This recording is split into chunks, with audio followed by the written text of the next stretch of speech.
So happy to welcome my dear friend Jon Kabat-Zinn here, who will be speaking with my other dear friend, Dr. Vivek Murthy.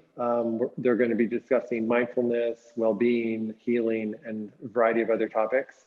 Dr. Murthy, thank you so much for joining us. Well, thank you so much, Soren. I'm really excited for this conversation today and to be invited by somebody I deeply admire in you and to have a conversation with someone I've admired for many years in Jon is just such a privilege.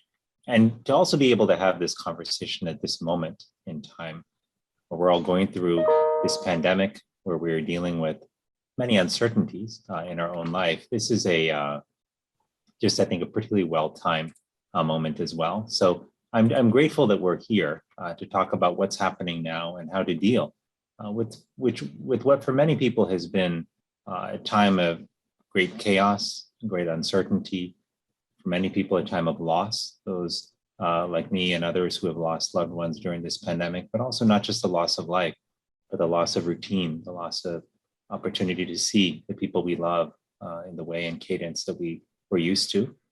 There's a lot of loss that people are processing and dealing with right now.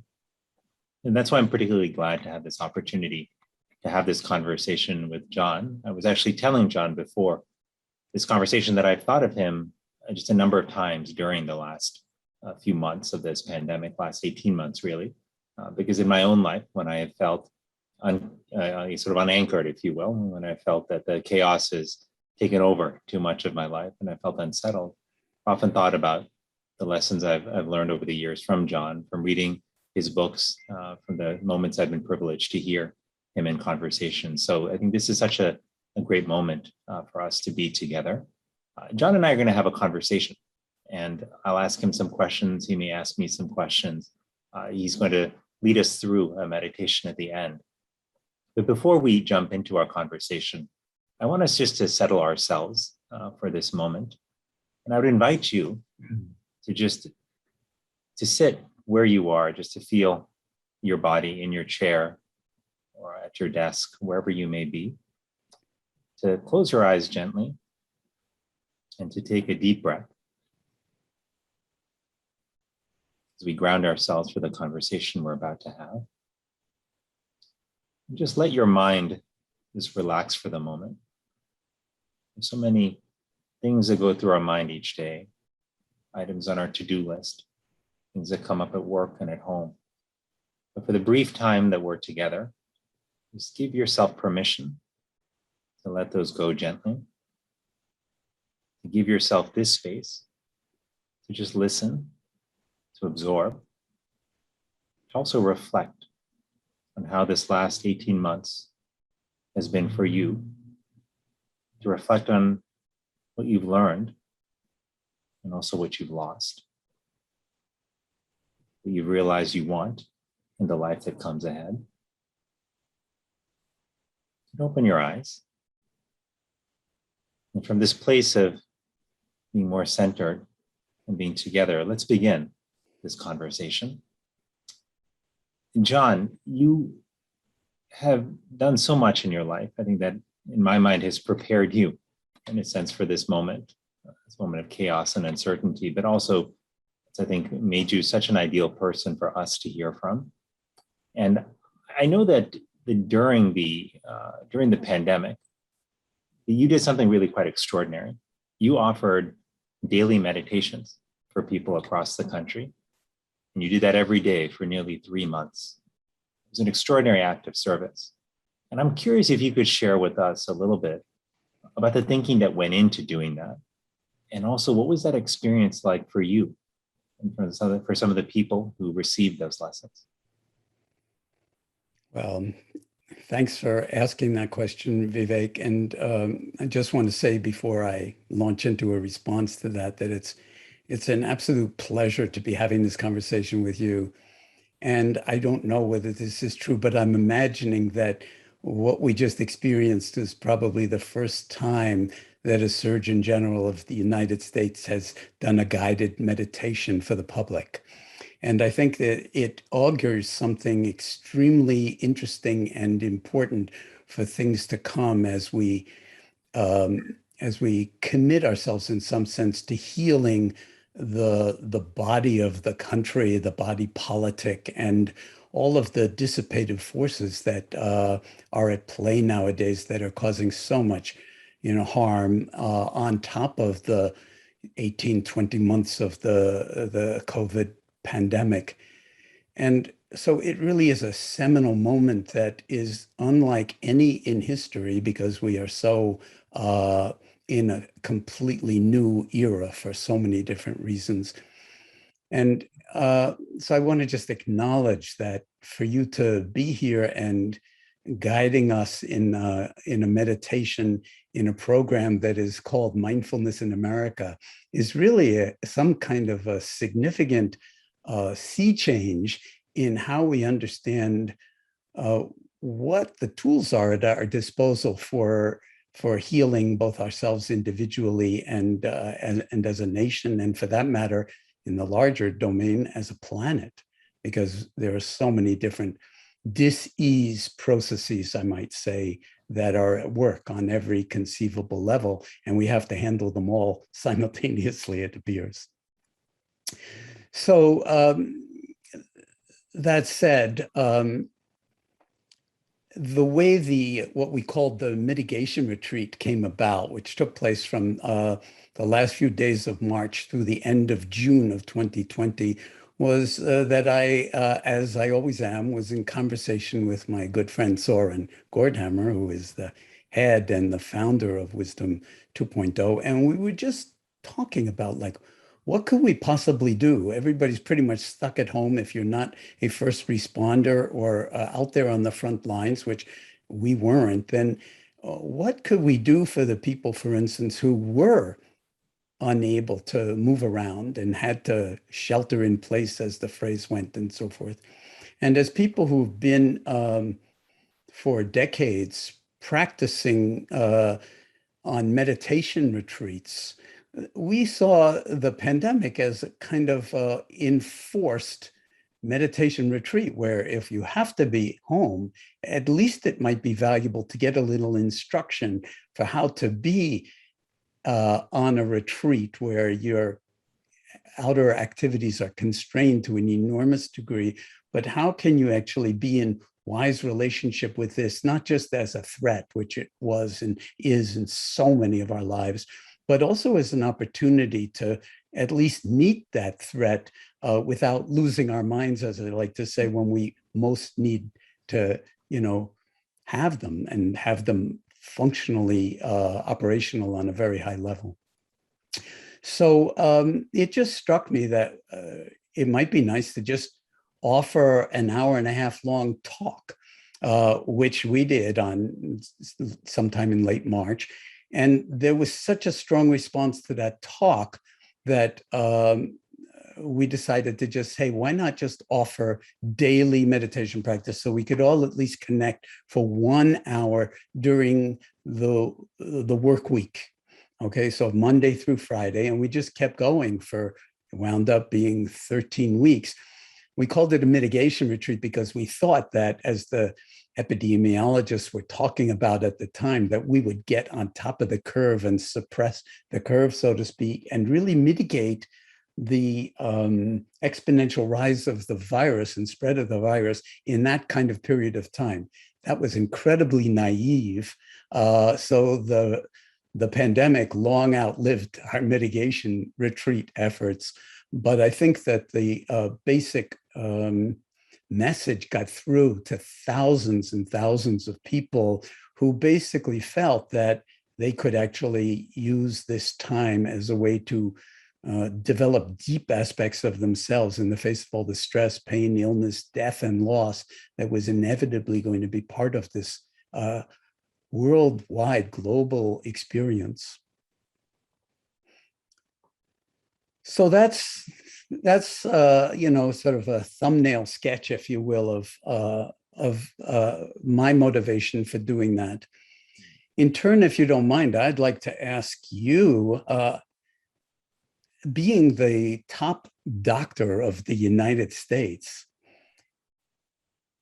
what has your experience been of having this pandemic just arise out of nowhere, the worst pandemic that we've faced in over 100 years. And here you are in the driver's seat, so to speak, as Surgeon General. And I don't know if it's true that you're the first Surgeon General who has served in two different, sort of administrations in the kind of way that you have, but actually three, if you want to be technical about it. But welcome back. And I really feel like I took tremendous solace just to know that you were the Surgeon General of the United States at this particular point. So how did it strike you that, I mean, nobody anticipated this, but all of a sudden you're in some sense front and center in terms of the need to tend to the patient being the entire population of the United States? Well, Jon, it was, it was a very complicated experience in many ways. When the pandemic began, I was a civilian. I was outside of government. I, had finished my stint as Surgeon General for the first time around several years prior to that. And it was a strange experience. In some ways, I was reminded of the Ebola outbreak in West Africa and the Zika virus crisis that we had when I was Surgeon General and how we dealt with that. And a lot of those memories came flooding back. This was on a whole different scale. And I found myself wishing that I could do more than I was, able to do as a civilian on the outside.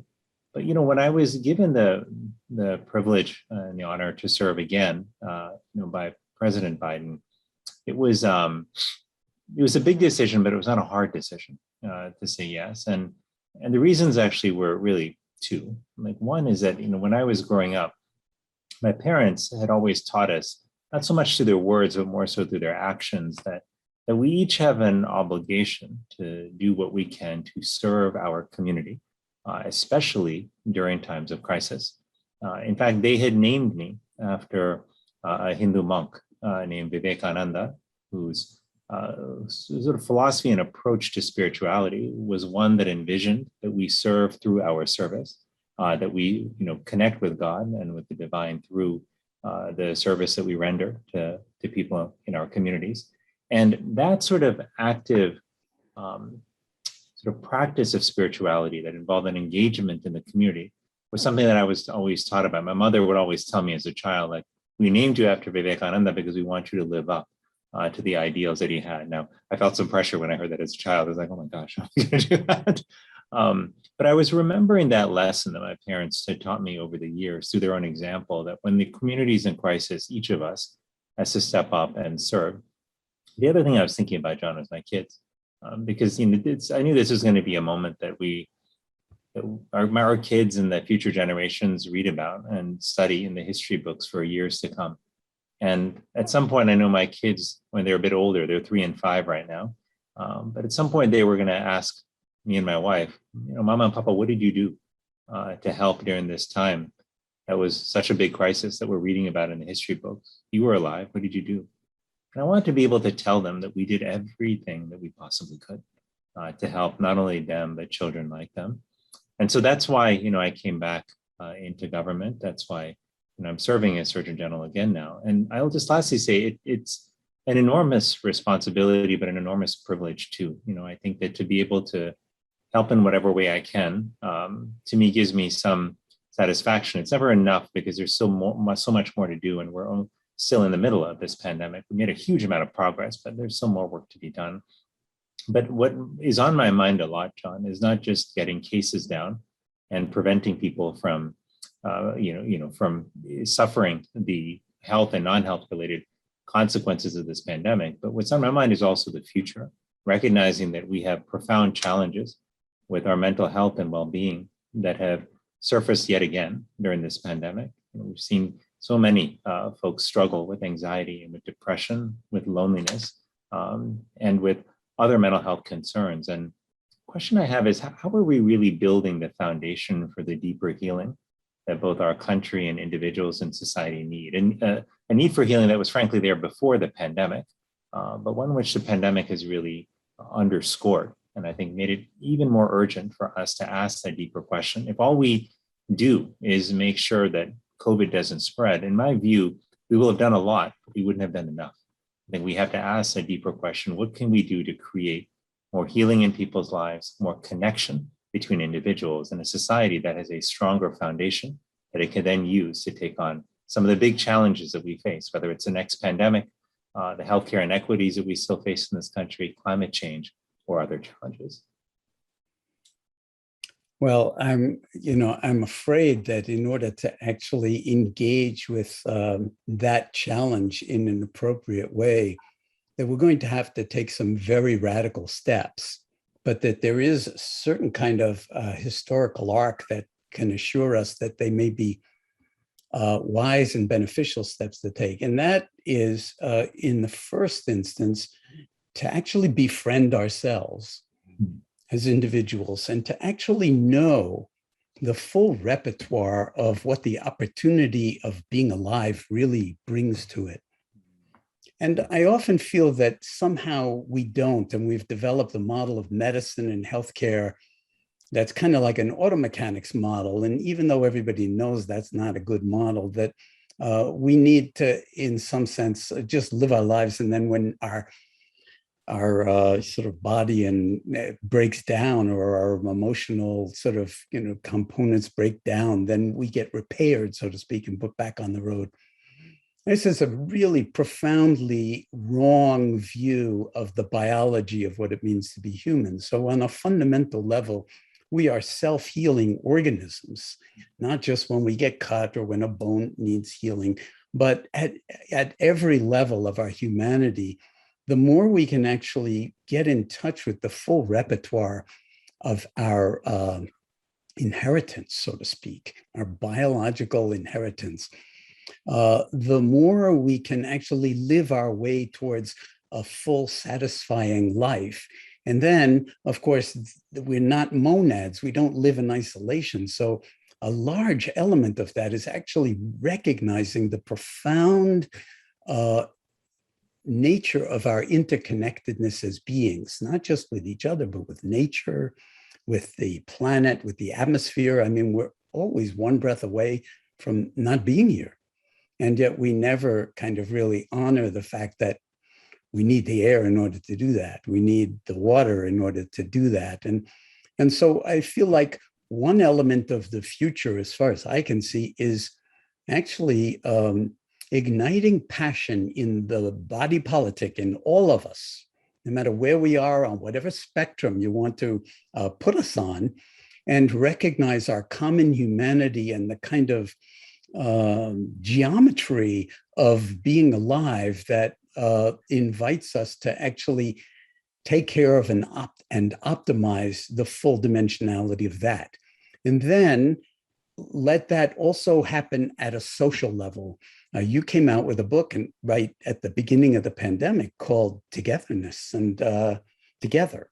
And this I was very moved by when I read it, because it's actually a real plea for how important it is for us to not succumb to loneliness or isolation or a sense of contraction, or even into groups that disrespect each other and disregard each other. That's a form of dis-ease that leads out over time to outright disease. So I would love to see us as a country be able to understand what it would mean to heal at the level of ourselves as individuals from this pandemic and from everything else that's been going on, and then work together to find new ways to actually strengthen the homeostasis of the country itself and its role in the world in ways that are true to every level at which we understand human beings, including Vivekananda's teachings, which I came across early in my own life and was incredibly inspired by that particular teacher and the way he articulated things. So, that's a tall order, and we can talk a lot more about what the role of the Surgeon General might be in that regard. And just to say, all of my work over the past 40 years was inspired by the Surgeon General's report of 1979 called Healthy People, that when I read it, that kind of ignited some kind of inspiration and also permission giving to actually cultivate a program that would catch people falling through the cracks at a hospital in medicine and challenge them to do something for themselves that no one else on the planet could do for them, as a collaboration with medicine. But if the person, the individual person, doesn't do his or her share, then it becomes a kind of auto mechanics model of medicine that doesn't work very well. No, I did not know that about the Surgeon General's report in '79 inspiring you, Jon. I've learned something new here. That's amazing. I hadn't realized that. I have it right here. And the sentence, Oh. that actually Califano, when he was introducing it, I've got it all whited out, but it says, let me dwell first on the matter of individual discipline and will. And he just goes on to speak directly to American citizens. You, the individual, can do more for your own health and well-being than any doctor, any hospital, any drug, any exotic medical device. That was in 1979. Now, of course, we know that while that's still true, we also need each other in a way that is inescapable and that has a biology to it as well. So the mindfulness in America, to me, or this meditative embrace of all of this, is not some kind of esoteric, weird engagement, but actually a prescription for how to enter into the ills of our country on a multiplicity of levels that has the potential to actually deliver on what that Surgeon General's report was pointing to, and everyone since then has been pointing to. And we can do it together collaboratively. That's kind of the way I see it. Yeah, I couldn't agree more. And in fact, there's something you said, that was very powerful. You talk about the fact that we need really a profound sense of healing during this time at a deep level.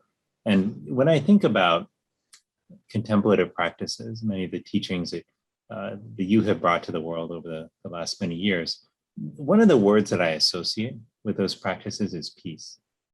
Sense of peace and just groundedness and being settled and calm.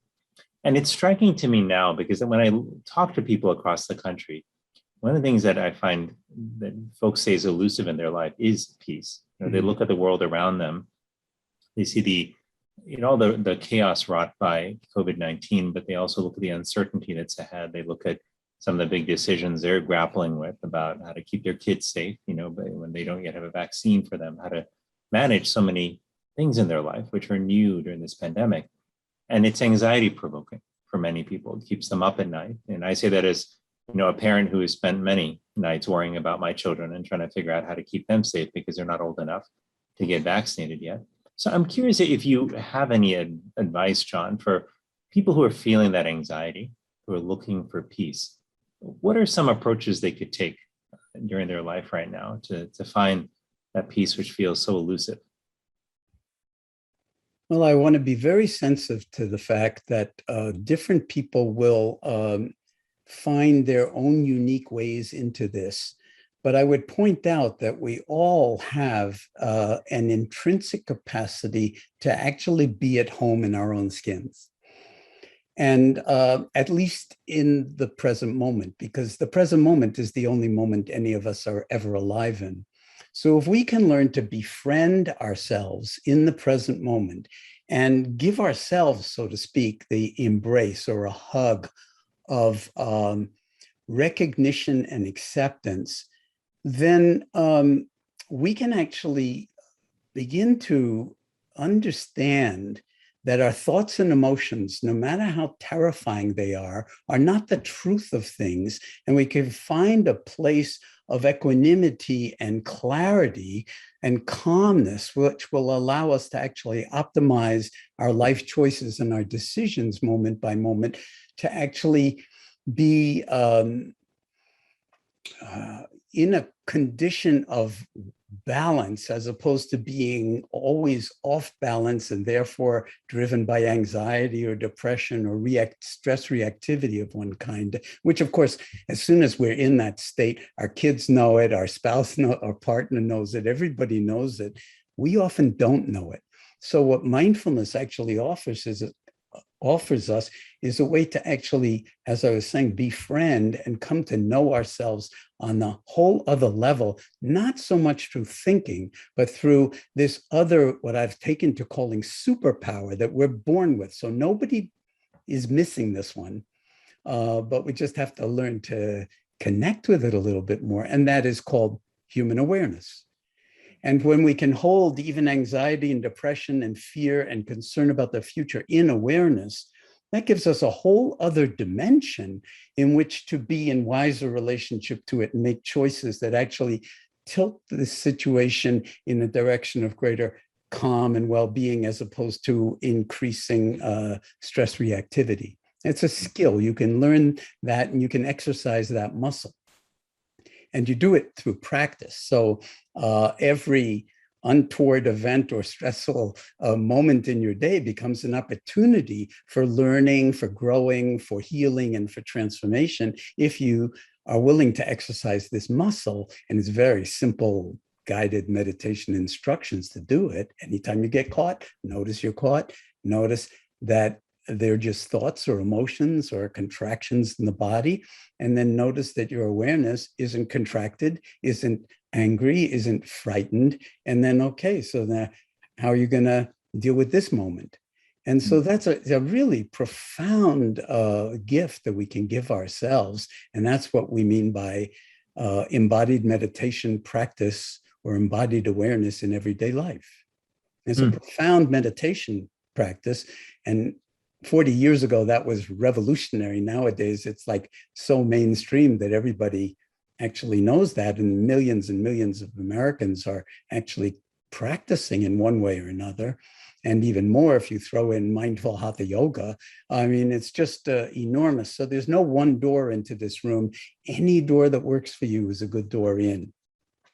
You know, it's almost disarming, like this simplicity of awareness, like you're saying, to bring so much to our state of mind and to invite peace sort of into our lives. Not that it's easy to practice, can be challenging, but you know, I think so many times that one of the great modern day challenges we have to our being present and being aware is the constant bombardment of information, particularly through our devices that many of us, live with. And that's not to say that we're going back to a totally pre-technology era where we don't have cell phones or anything like that.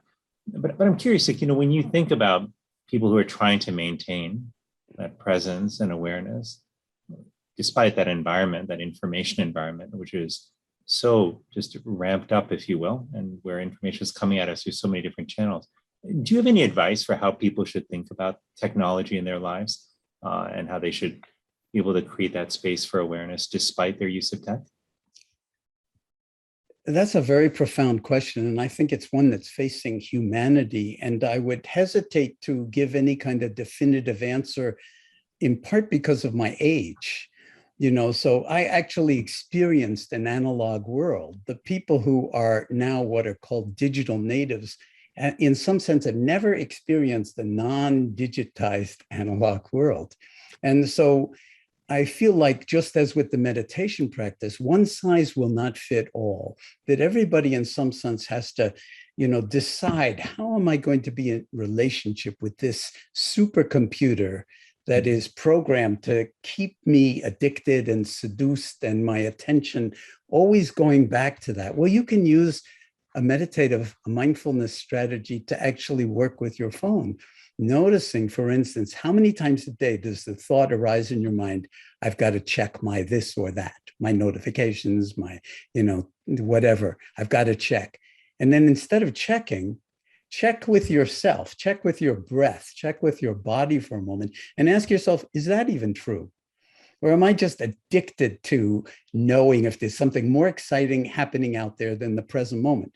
If you were not able to breathe in this moment, for whatever reason, let's say you were drowning, you would not want to check your phone. You would not have the impulse to check your phone. You would want to, the only thing you would want in your life would be this next breath.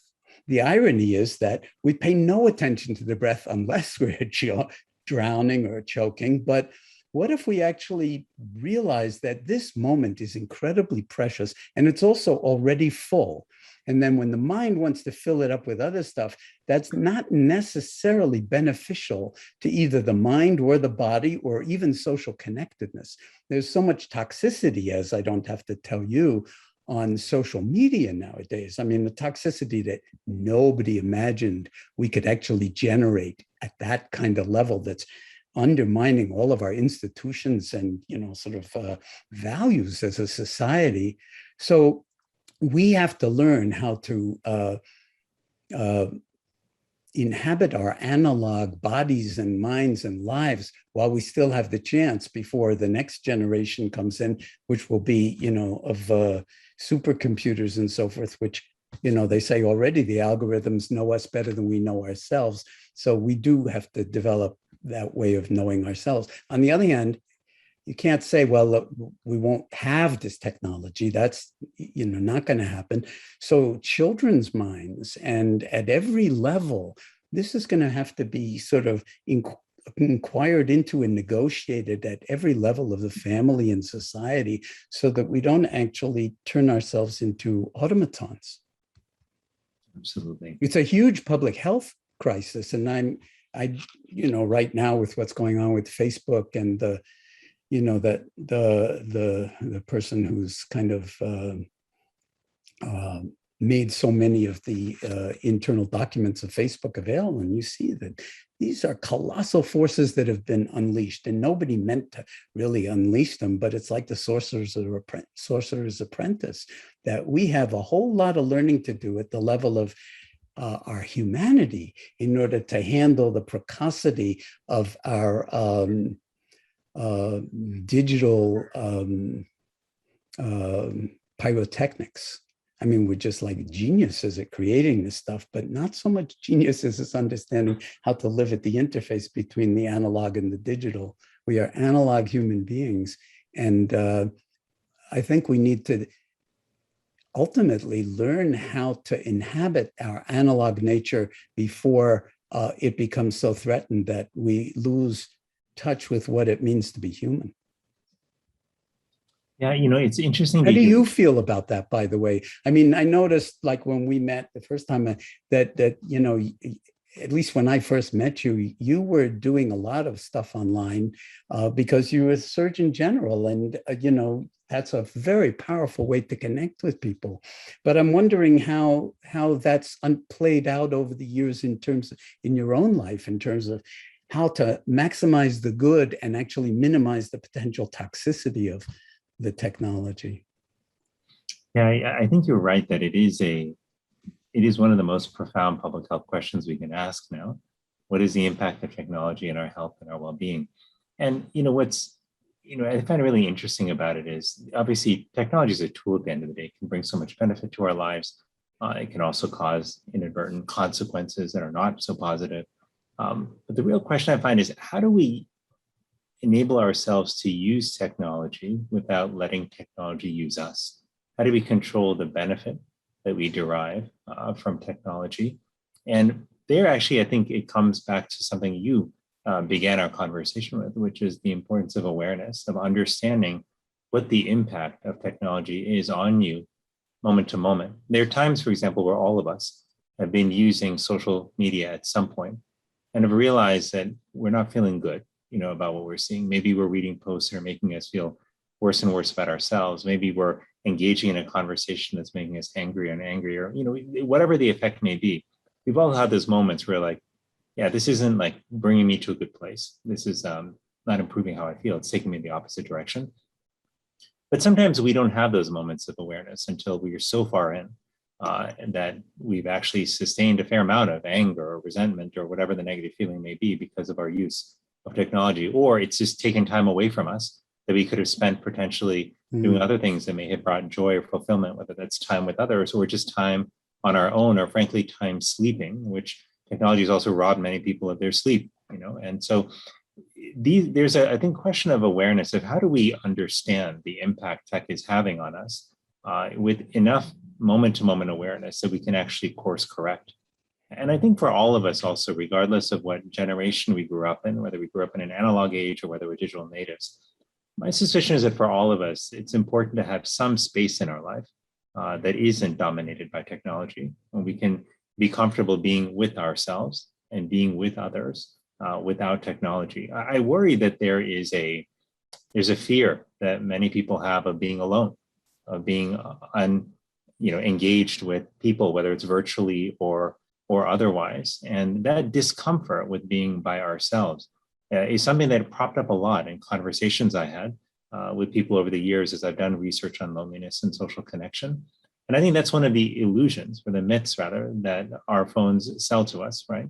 They tell us that you'll never have to be alone again. You'll always have people within reach. You'll be able to check your social media account on your phone. You'll be able to text someone at any time. You'll be able to receive messages 24/7 from others. You will never have to be alone. And that's a very complicated promise, if you will, that our devices make. Sometimes there are moments where we have to be comfortable being with ourselves, where we don't need to be necessarily connected by tech all the time. And I worry that we have in some ways sacrificed quality of connection for quantity of connection through technology. I don't think it has to be that way. I think we can use tech for very positive ways to reconnect with old friends, to stay in touch with new friends, to meet new people, to be a part of communities of shared experience and shared purpose. But I worry that for many people, the way they narrate and have shared with me over the years, their experience of technology hasn't always been that. And it's often engaged them in conversations or in ways of thinking that they have not found necessarily to be positive. I'll lastly say, Jon, that on this, one of my great concerns is around a sort of culture of comparison that I think is amplified and accelerated so often on social media, particularly for people who are young, but really for all people, which is that, people have been comparing themselves to other people for generations, right? Yeah. But what's different now is that, when you, through social media, you have now so many ways and so much volume of data through which to compare your life to other people. You might be perfectly fine, but then you go on social media, you see the beautiful vacations people are taking, the promotions they receive that they post about, the seemingly immaculate homes they live in, and immaculate relationships that they seem to be thriving in. And you think to yourself, gosh, I thought I had it good, but maybe my life doesn't seem like that great. So maybe I don't have it as good. And maybe I'd be happier if I had their life. But the experience for many people of social media is that of comparing your average days with other people's best days. And you often come up short in that experience, which I think, especially for young people whose sense of self is developing, and I would argue that for all of us, our sense of self is developing throughout our lives.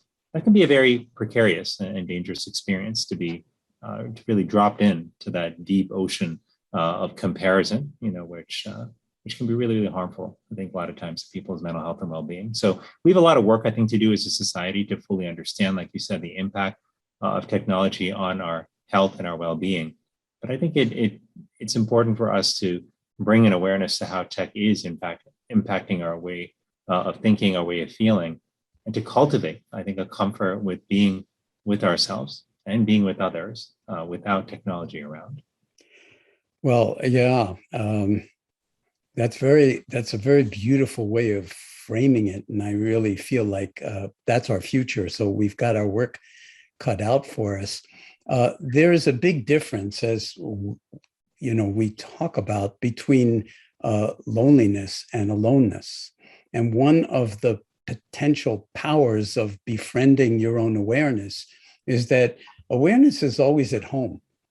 And at home in a way that means that you're not lonely, even though you're alone. In other words, you can be completely at home with things exactly as they are in this moment. That does not mean that the world doesn't need to change, that we don't have to work for social change or right wrongs or anything like that. But for the present moment, again, it's possible to inhabit it in such a way that that it's timeless and that you have no place to go, and you can be at home in this moment as it is without having to accept injustice, but to actually experience being at home.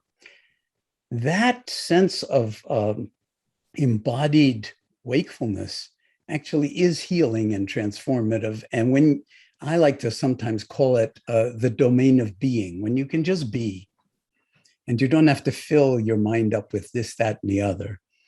And then you engage out of that domain of stillness, being, clarity, alone but not lonely. Then when you let your doing come out of that being, whether it's going back online or whether it's going to work or whether it's engaging with your children or grandchildren or anybody, then you're showing up in an entirely new way. And everybody benefits from that. And that's one of the ways in which I use the word healing, that it's coming to terms with things as they are, but from a wisdom perspective and from a perspective of non-dual, not thising and thating and othering all the time. And that means a potential for us actually seeing a greater unity even in a huge diversity. And I feel like whether we're talking about the body politic or we're talking about this body or mind, that awareness is the only actual power that I know that's a human attribute of our genetics that's capable of actually engaging, embracing the whole in such a way that we show up whole, which is the root meaning of the word health and healthy. And holy for that matter, so that if we learn to recognize our own wholeness, and what if we create an epidemic of that, a love affair with being who you already are and not having to be incomplete where something else has to fill you up. And then you can have relationships that are profoundly satisfying because they're no longer dependent in a certain kind of dysfunctional way. And at every age, talking about the pandemic, I've been speaking with a whole bunch of different people, and I realize the 19-year-olds have been suffering in a way that I don't, it's not my experience. But imagine being 19 and being sort of kept apart in this kind of way. The 17-year-olds, the 15-year-olds, the 13-year-olds, every age is being affected by this differently. And I feel like we really have to wrap our minds around what that is and honoring their sovereignty, honoring what's right with them, what's whole in them, so that even though they've experienced these enormous affronts, and in many cases losses of grandparents or other people that died during this pandemic, that they recognize that their intrinsic nature is wholeness, and that they can bring this into every aspect of the challenges of life in ways that actually the world is calling out for, and I would say even starving for on every level. Gosh, I mean, it's so beautifully put. And I do think the words you use, that the world is hungry for this, that it's starved of that kind of awareness and centeredness and connection that you're talking about. I think I really sense that too. And you remind me of something that a teacher I really like, has said often, which is that being precedes doing, that often when we can be in the right place by bringing our awareness and to the moment, by creating and cultivating a sense of peace, when we then go out and act in the world, we're often so much more powerful and so much more effective, whether, as you said, we're with family or at work. And I know we're running out of time, but one lasting question I'd love to just sneak in before I ask you to lead us through a brief meditation is, this is a moment where also so many people in the country are confronting injustice, whether that's the injustice of racial inequities or whether that's, other forms of injustices that we've been struggling with for a long time as a country, including economic injustice, including inequities in health that we've seen in healthcare. And there's, I think, a tremendous amount of energy to respond and to close the gaps that have existed for far too long here, to create a more equitable, fair society where we all work and thrive together.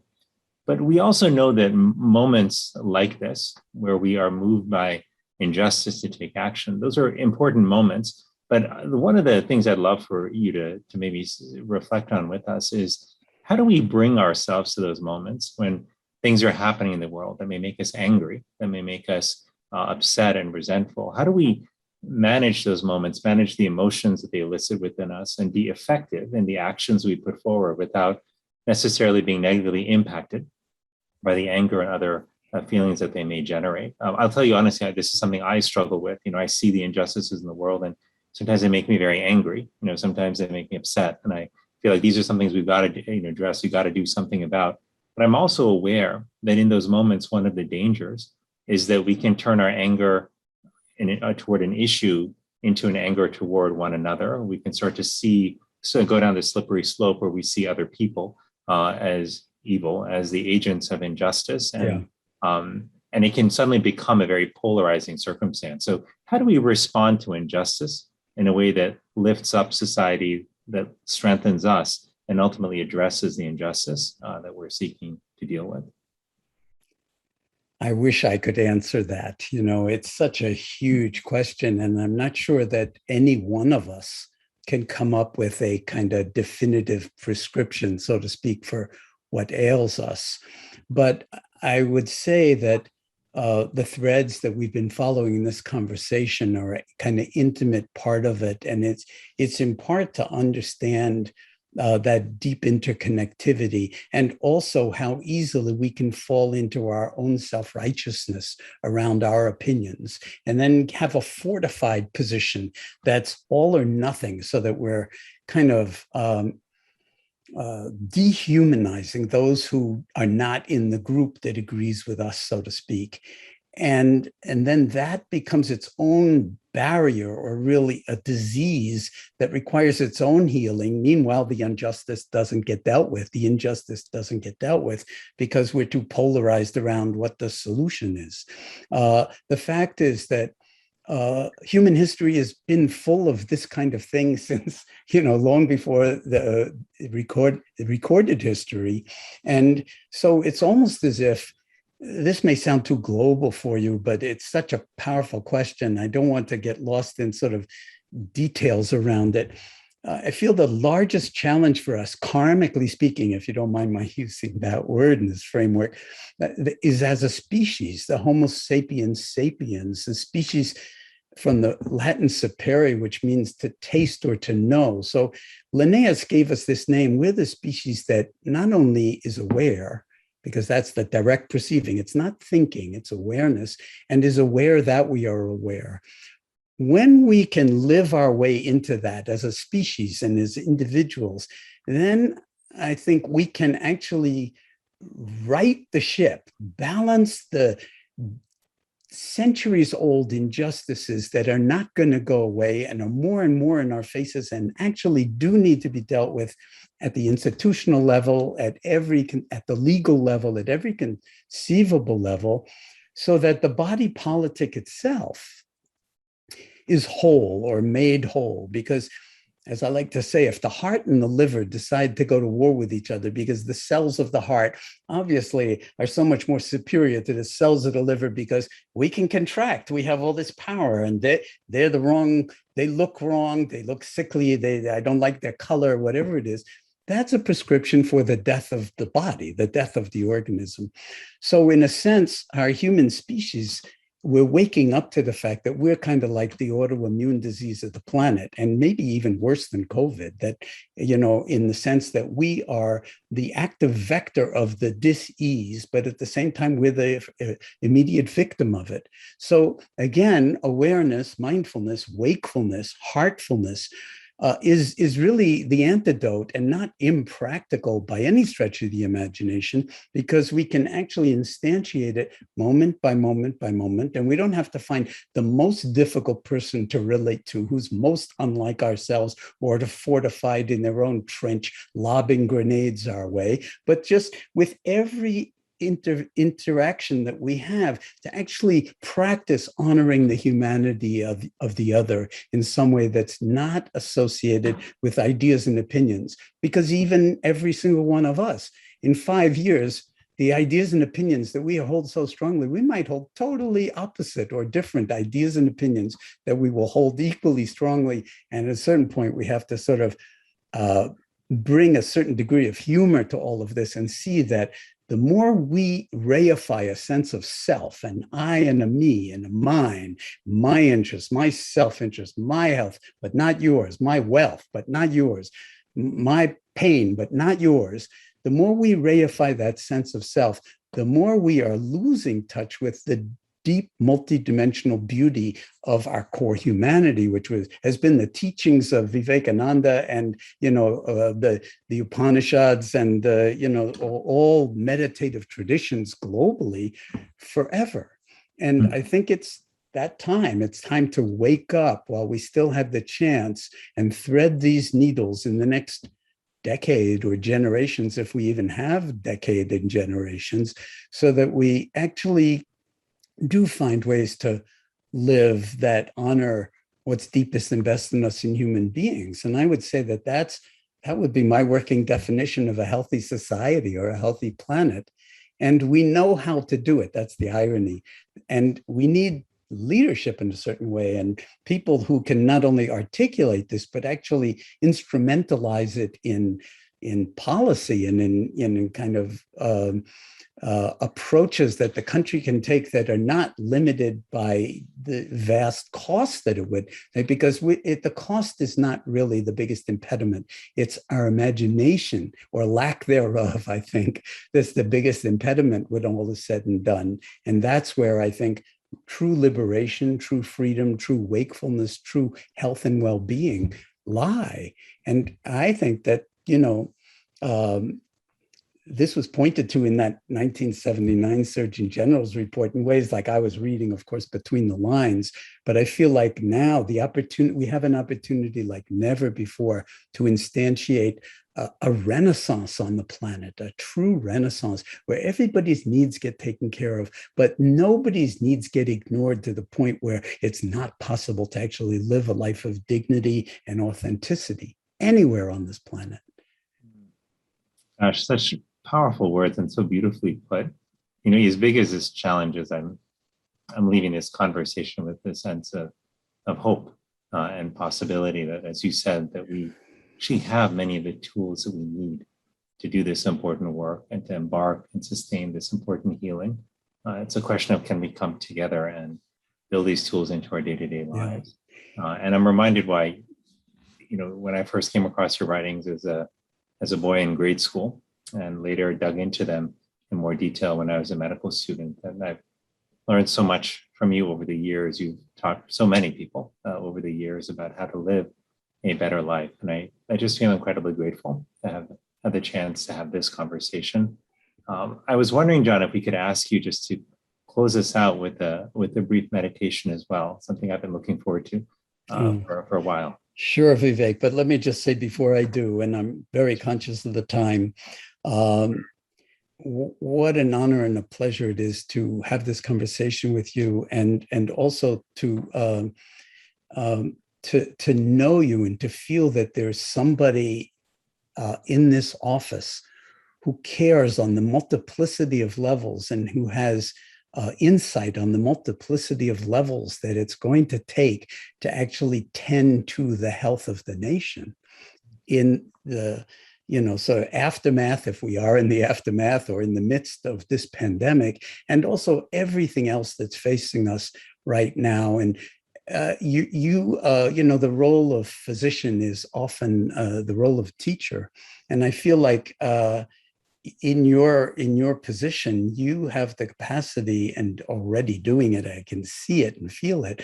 to teach us what we need to know and to take modest steps in the direction of understanding at the deepest levels what it means to be healthy as a human being, as a society, as a community, as families, and also as a nation, and also as a planet. And I just love that. I mean, I feel like the potential here is infinite, and I want you to know that I sense that we're all on board with you and are willing to support you and collaborate and help to, in some sense, enter into this new era. You want to call it post-COVID or whatever, but a new era of possibilities where we actually make it happen. And to tell you the truth, it's an internal mental rotation in consciousness that actually doesn't cost any money at all. You don't need to budget for it. You don't even need time, because the only time you need is the present moment. And that's already yours. So there's a certain way in which we can, if there's possible, to educate ourselves and each other to these possibilities, then we can handle the shadow side of our own minds and our greed and hatred and delusion and so forth in ways that I think will translate into work, into meaningful work at every level, and into a kind of hopeful renaissance planet-wide that will allow us to have the time and the energy to enjoy the beauty that we intrinsically are as one part, but not the supremely dominant element of the natural world. So here we go. Let me invite you to close your eyes if you care to, or keep them open. And let me also suggest that this entire conversation has been a meditation. So if you have a certain idea that meditation requires closing your eyes or sitting on the floor in a cross-legged posture or anything like that, you can abandon those thoughts as being maybe accurate to a degree, but not accurate enough. The real meditation practice is how we live our lives moment by moment by moment. As I was saying, in the only moment we ever have. So let's drop into this moment in the aftermath of everything that was voiced and heard in this all too brief dialogue between Vivek and myself. And let's actually feel the body sitting here breathing. And feel the carriage of the body in the gravitational field.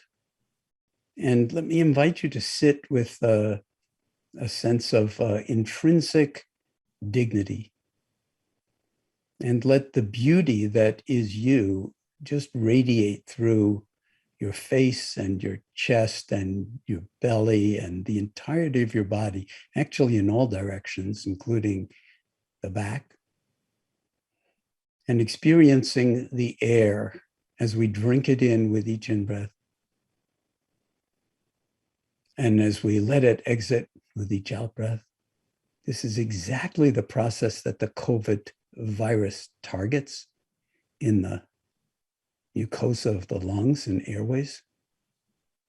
Experiencing the miracle of being able to drink in this air moment by moment. And to let it exit. And that on each in-breath, our life is being renewed. Each out-breath, a complete letting go, letting be, and discharging of whatever toxins or negativity, one might say, has been accumulating.